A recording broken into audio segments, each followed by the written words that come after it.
Hi everyone, my name is Brennan Arnold. Hey guys, I'm Ken Dibdahl. We're firefighters here at Station 52, which is down at the end of Point Fosdick Drive by Anderson's store. We protect the south end of the district, from the Narrows Bridge all the way up to uptown of Gig Harbor. With everything going on just in the nation, in the world at this point, we decided that we're not able to allow just general public at this point into our stations, just to protect everyone, to include you guys, to include ourselves in this. And so we decided today to come and do a virtual station tour to kind of give you guys a look at what our day-to-day life looks like. So come on in.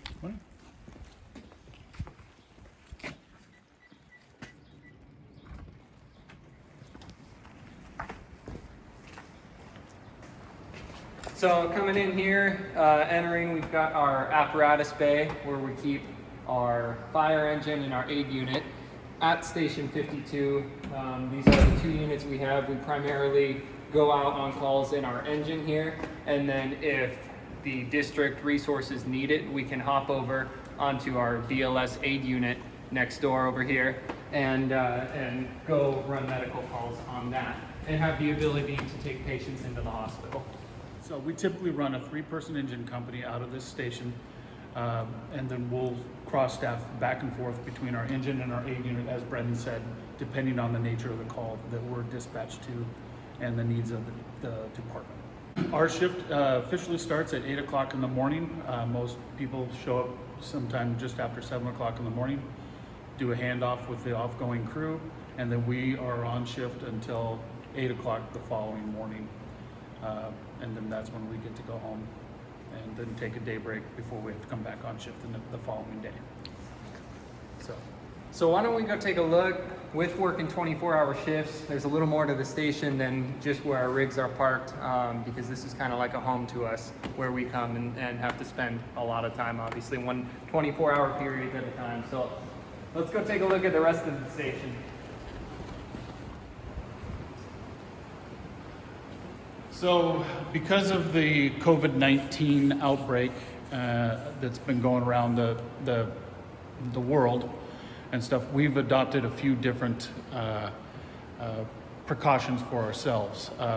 So now we have limited access going in and out of our station, and we are doing a few different things that we didn't normally do in the past to help protect ourselves and our community from the virus outbreak. So now we come in through the back door here of the station, and all of our station boots, we have our work boots are removed and deconned back here, and then we put a different pair of shoes on for walking around inside the station and stuff, so we don't cross-contaminate from what we see out in the public and in our app bay to our actual living quarters.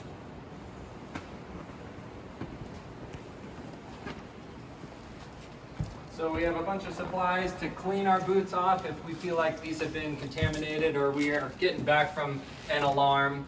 And then we keep, as Ken was saying, our clean shoes that we wear inside of the station on these racks. Come on in, let's go check out the station. So from where we enter into the station here, it first takes us into our sleeping quarters and kind of our living quarters for the night part of the shift if we end up having time to actually make it over to our dorm rooms. So we can come on down this way. We have our bathrooms and our showers down the hallway here. And then at this station we have 4 dorm rooms, all individual dorm rooms here. I'll let you take a look at one in here. This is Brennan's. This is my dorm room, yep. So hope it looks pretty for all of you. So this is, again, if it's nighttime and we're not out running alarms or don't have anything else going on, we try and get some sleep in 24-hour shifts. So let's head back down and go into our next room here, which is our kitchen. So coming in here, we have our kitchen. Again, we spend 24 hours here, so that's 3 meals, breakfast, lunch, and dinner that we come and cook and then we have our coffee over there in addition to that, which is definitely a priority for all of us every day. Yeah, So, yeah, that goes most of the day. yeah, morning, noon, and night. So we'll take you over this way. This is our public entrance and a couple more restrooms, main public door, and then our gym over here. Fun note, bet you a lot of people didn't know, how do you know where the public entrance is to a public building? It's where the flagpole is. So usually if you're confused of where you need to pull up to one of the fire stations or something, look for the flagpole. It's always on the public entrance side. That's experience right there. Yeah. So this is our gym. We try and make it a priority every shift to get in here and get a workout in, or at least get in and stretch and warm up every shift. It's for Physical fitness is a really big part of our longevity in our careers and stuff. So we try to do some weightlifting, do some exercising, lots of stretching and stuff like that to keep us response ready. So this is our workout room. And over this way, we've got our office, which is where we do a lot of our online training, our ongoing training that we have, and then also where we take care of a lot of our reports that go on the day-to-day basis. So this is something that we've had for a little while, but has really become a big staple. So this is a UV light, kills germs and viruses and stuff. So we use this light, we move it around the station during the day, run it for about an hour in every room. So its purpose is to decontaminate the station. All right, let's head this way. So we have kind of our living room here. Occasionally we get to spend some time in here if time allows. In the evenings, this is kind of where we can, if we have downtime, relax a little bit and cool off. With 24-hour shifts, it just...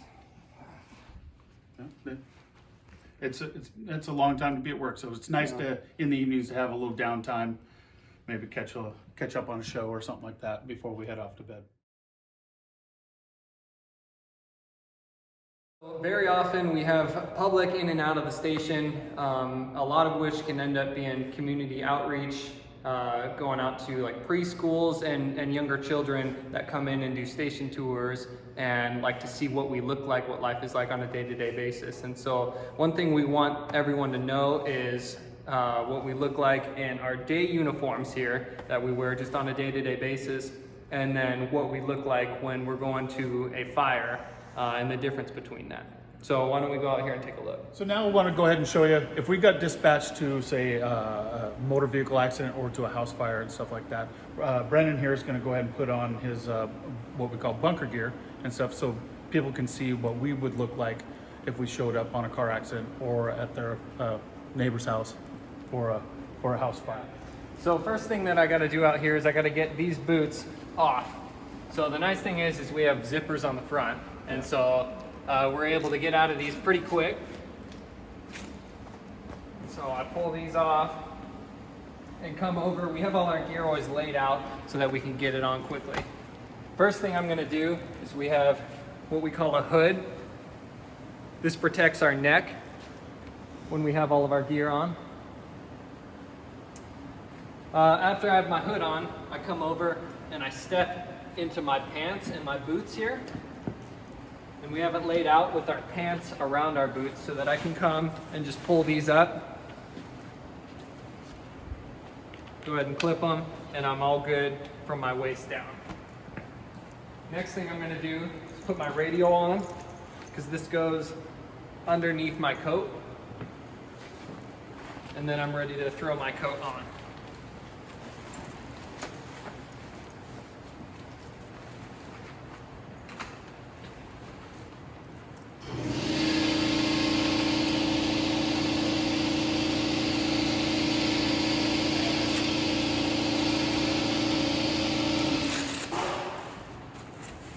And that's my gear from my feet on up.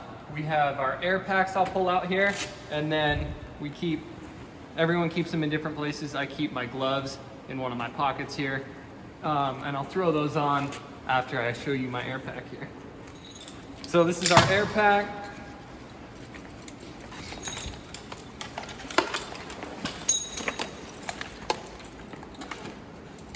We have the ability to, if you're sitting what we call riding third in the back of the engine here, we're able to put this on while we're driving so that it can be all ready to go by the time we get to the call. Or if you're the driver of the engine, you have your air pack back here that you can throw on once you get to the seat.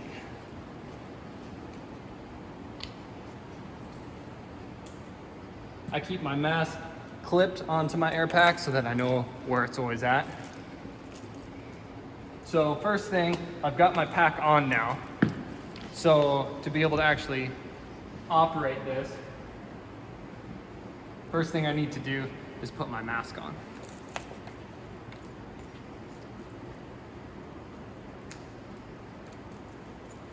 So that hood that we put on earlier, I'd now pull up and over the top of my head.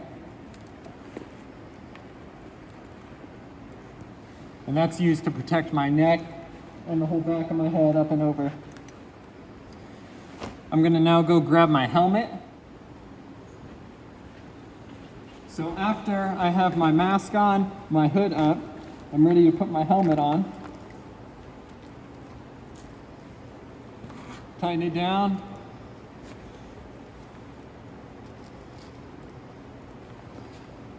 And I'm ready to click into air. So now that all this is put together, I'm going to go back here and turn my air bottle on.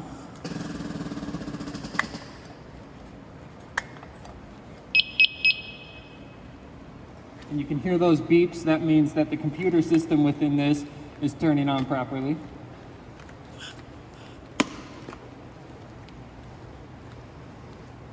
And I'm ready to click into air. So first thing I'll say here is, as you can tell, it's probably a little bit hard to hear what I say. So we have these microphones built into our masks so you can hear the difference between me talking now and me talking now. So it helps with communication, whether we're talking on the radio or we're trying to talk to each other. I'll go ahead and click into air. So now I'm being fully supplied by this air bottle and not having to breathe air that's in the environment around me. To finish it off, after I'm clicked into air, I'm going to put my gloves on and I'm ready to go in. And for all those kids watching, I want to make sure you know that it's still just burning underneath here. So I'm going to take some of this stuff off and show you. First thing I'm going to do is take my gloves back off.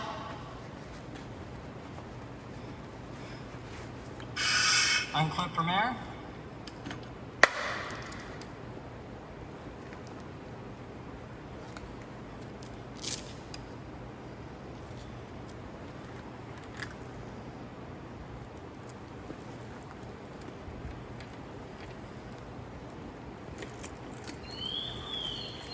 And it's just me.